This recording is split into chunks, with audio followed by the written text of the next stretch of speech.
Bismillahirrahmanirrahim. Assalamualaikum warahmatullahi wabarakatuh.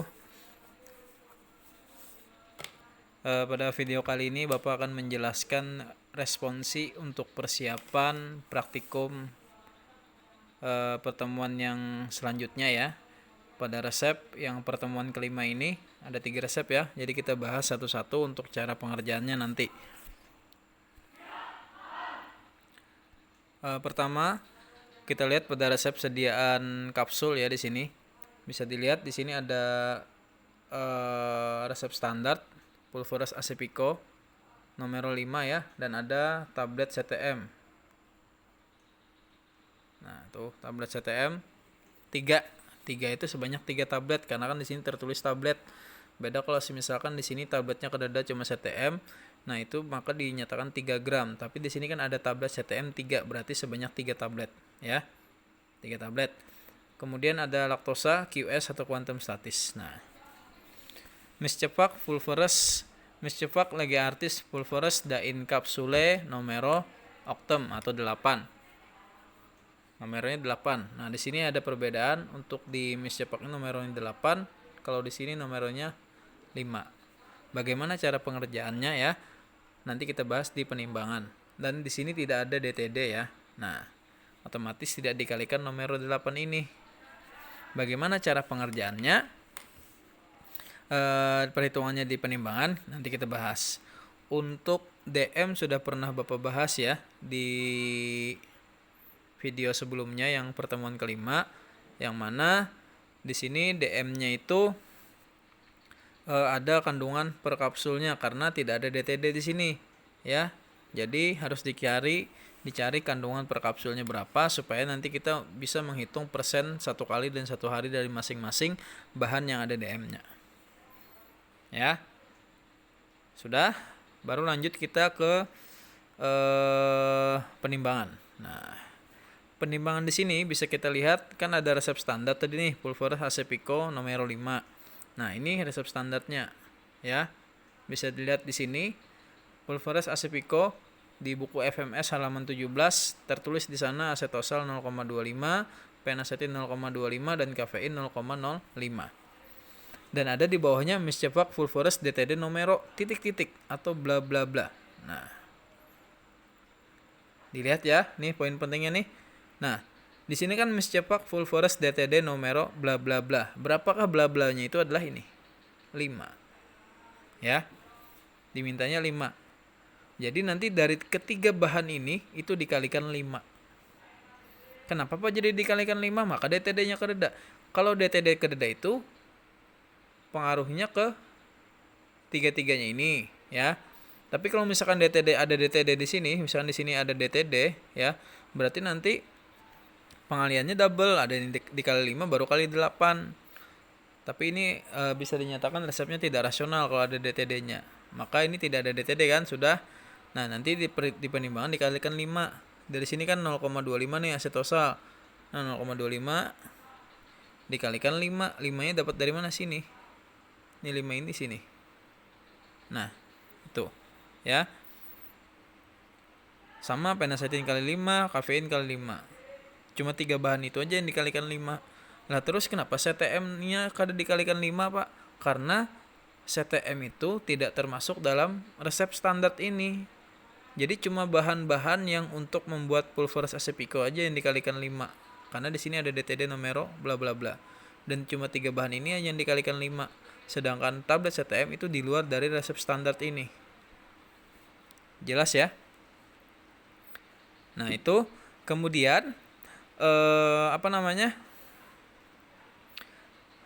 baru kita nanti CTM di penimbangan tulis saja 3 tablet.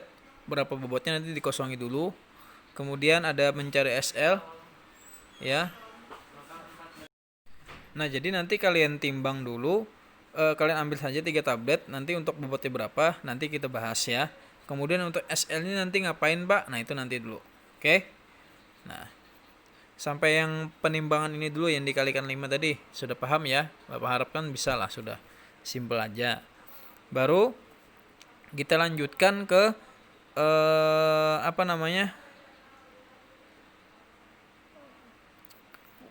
pekerjaan selanjutnya. Nah, di sini kalian kan pakai sediaan kapsul ya. Sedianya kapsul. Nah, kapsul ini itu kan kalau dalam kita membuat pulveres ya, satu bungkus kan biasanya 0,5 gram atau 500 mg. Ya kan? Ketentuannya kan sudah tuh. Ya kan? Tapi kalau sediaan kapsul itu kan bukan cuma satu ya. Kapsul kan ada ukuran yang 0, ada ukuran 00, ada ukuran 1, ada ukuran 2, ada ukurannya 0000. Banyak kan? Nah, jadi kita tidak bisa langsung memilih salah satu tanpa kita harus mengetahui dulu berapa kira-kira bobot per kapsulnya. Nah, kita harus mencari seperti berapa nanti untuk bobot per kapsulnya, baru bisa kita menentukan apakah pakai kapsul nomor 0 atau 00 atau 1 atau 2 atau 000 atau kapsul yang lain. Seperti itu ya. Nah, pertama kita harus yang namanya dilakukan di sini adalah menimbang semua bobot ya, menjumlahkan semua dari bahan. Misalkan ada asetosal. Asetosal kan sedangkan asetosal 1,25 ya. Penasetin 1,25 dan kafein 0,25. Hasil penimbangannya ini ya yang diambil. Nah, ini nanti kita jumlahkan berapa bobotnya ya. Nah, ada bahan lagi yang belum ditimbang, kira-kira yang harus ditambahkan ada, yaitu adalah CTM 3 tablet. Bobotnya berapa? Kan kita belum tahu nih. Jadi nanti CTM itu kalian sesudah kalian minta paraf pengerjaan, nanti kalian ambil langsung 3 tablet CTM, 3 tablet ya. Kemudian digerus halus dalam mortir kecil. Kalau sudah digerus halus, baru nanti serbuknya itu kalian timbang di timbangan. Berapa bobotnya? Misalkan bobotnya anggapannya 3 tablet itu 0,5. Ini misalkan ya. Nah, berarti nanti tambahkan sini 0,5. Totalkan semuanya 1,25 tambah 1,25 2,5 ya. 2,5 tambah 0,5 sini 3. Ya kan? 3 tambah 0,25 berarti 3,25 ya.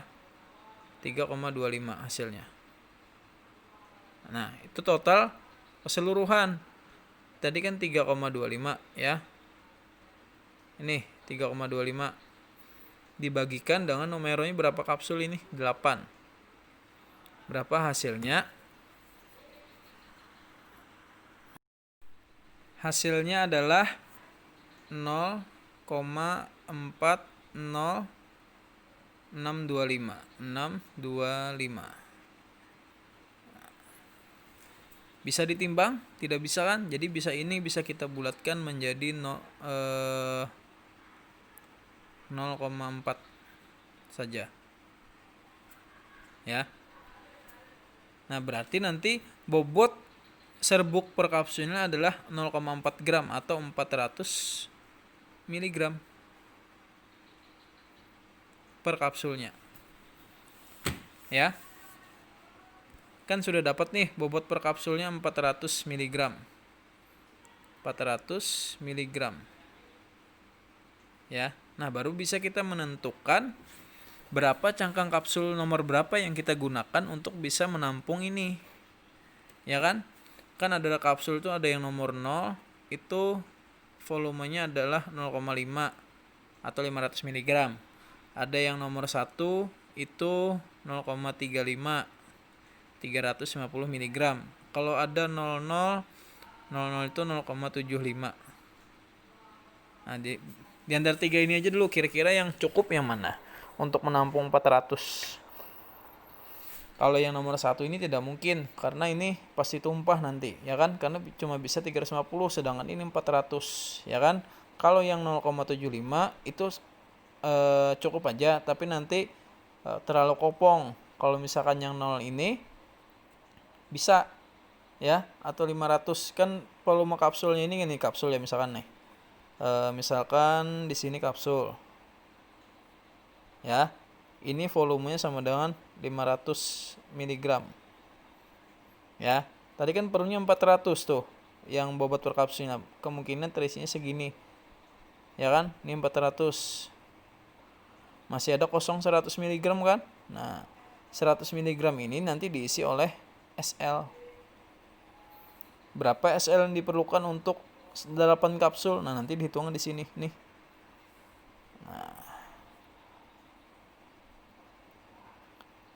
Nah, jadi nanti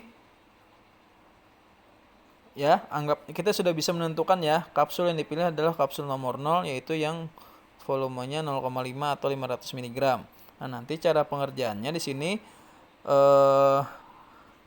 Bapak ulang sedikit ya. Pertama kan tadi kalian mau menghitung bobot keseluruhan dulu nih untuk menentukan bobot per kapsulnya.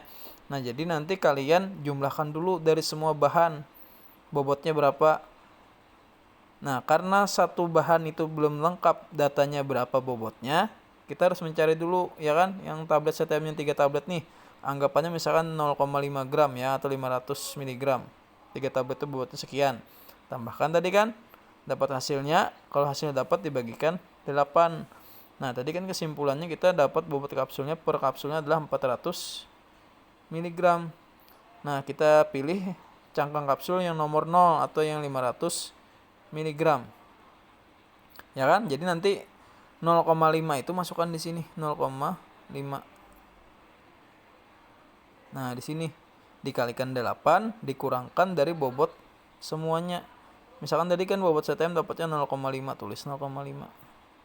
Misalkan nanti ditimbang dulu tapinya.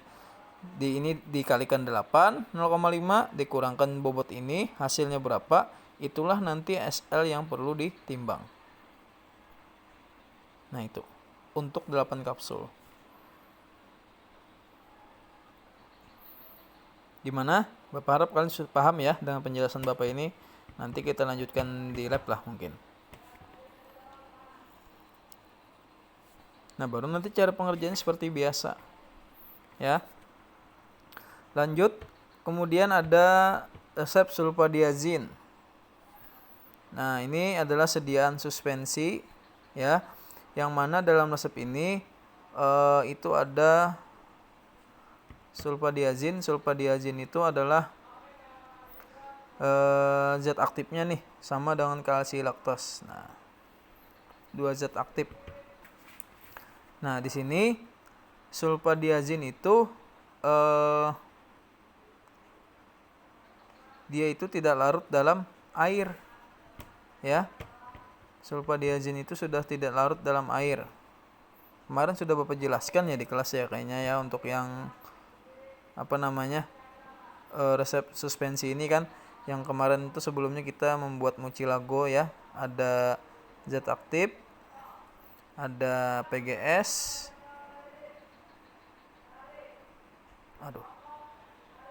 dan air untuk PGS. Nah, ini kemarin sudah dijelaskan ya kan, terbentuk namanya mucilago ya. Kemarin ini kayaknya sudah Bapak jelaskan, jadi kita skip saja. Nah, lanjut kita ke resep yang ini.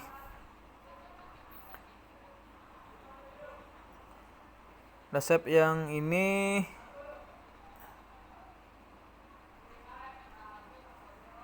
ya, resep yang ini yang unguentum ini SUC ya, kepanjangannya signa usus cognitus atau cognitus ya, signa usus cognitus atau aturan pakai diketahui. Nah, nanti pada resep ini itu kan ada asam salisilat, asam benzoat, lanolin, dan vaselin album atau vaselin alba. Yang mana dalam resep standar ini ada resep standar lagi, yaitu lanolin. Lanolin itu ada resep standarnya di Farmakopoeia Belanda halaman berapa, dicari di sana. Kandungannya adalah adepsilanae dan air. Adepsilanae 75% dan airnya 25%. Nah, nanti pada penimbangan kalian cari dulu asam benzoatnya kan sudah dapat tuh, seperti perhitungan kemarin juga, asam salisilat dapat, lanolinnya dapat, hasilnya 6,75 loh. Nah, lanolin tadi kan komposisinya adeps dengan air, jadi dicari adepsnya berapa, airnya berapa. Jadi kita kita lihat lagi berapa bobot adepsnya dan airnya yang diperlukan untuk membuat lanolin 6,75. Lanolin 6,75 gram itu berapa, adepsnya berapa, airnya berapa. Nah, perhitungan seperti ini. 75% per 100 dikalikan 6,75 itu ini, ya. Kan 75 per 100 itu 75% kan 75 per 100 dikalikan lanolin yang didapat ini. Dapatlah 5,05 dibulatkan. Jangan lupa nanti minta para pembulatan ya. Kemudian ada air 25% kan, 25 per 100 dikalikan 6,75 dari ini lagi. Dapatnya 1,7 mili ya, dibulatkan. Jangan lupa minta para pembulatan. 1,7 mili ini kan tidak bisa ditakar, kecuali 1 mili bisa. Nah, jadi nanti kita ubah dalam satuan tetes. Dalam ketentuan pipet internasional, 1 mili itu sama dengan 20 tetes ya. Jadi nanti 1,7 mili itu dikalikan 20 sama dengan 34 tetes. Jadi nanti air yang ditambahkan sebanyak 34 tetes. Dan vaselin yang diperlukan adalah 6,75. Sama dengan lanolin. Nah, lanolin itu nanti dibikin dulu lah Pak. Kalau usah dibikin kata Bapak. Jadi nanti cara pengerjaannya, kalian larutkan asam benzoat dan asam salisilat ke dalam mortir ya. Mortir kecil saja karena disediakan salep. Cukup aja 15 gram ini. Jangan lupa potnya yang agak lebih besar ya. Jangan terlalu kecil, nanti kada cukup potnya. Ya, yang agak lebih panjang kayak gini kah. Elok. Nah, itu nanti potnya ya, supaya cukup. Nah, kemudian nanti masukkan ke dalam mortir, gerus atau homogen ya, asam benzoat dan asam salisilat, baru nanti tetesi spiritus sampai lumer, gerus at lumer. Kalau sudah, baru nanti tambahkan sebagian pasilin dulu boleh, atau adep selanai dulu boleh. Misalkan kita anggap sebagian pasilin dulu, gerus at homogen. Ya, kalau sudah homogen, baru nanti tambahkan adep selanai, gerus at homogen, baru tambahkan air tadi. 34 tetes gerus atau homogen. Jadi kalian tidak perlu lagi membuat lanolin, nanti langsung aja dicampurkan antara adep dan air, langsung aja campur ke campuran yang sebelumnya. Anggapannya sudah jadi lanolin seperti itu. Nah, nanti kan juga jadi satu juga dalam satu campuran loh. Gerus atau homogen sudah, baru tambahkan sisa pasilin. Gerus atau homogen, langsung aja kemas beretiket biru dan aturan pakai telah diketahui. Karena di dalamnya tidak ada obat keras, jadi tidak ada pakai label NI, tidak dipakai. Etiket biru saja. Seperti itu. Ya. Mudahan bisa membantu responsi singkat dari Bapak ini. Bapak harapkan nanti kita bisa menyambung lagi di lab. Oke, terima kasih atas perhatiannya. Bapak tutup. Wabillahi taufiq wal hidayah. Wassalamualaikum warahmatullahi wabarakatuh.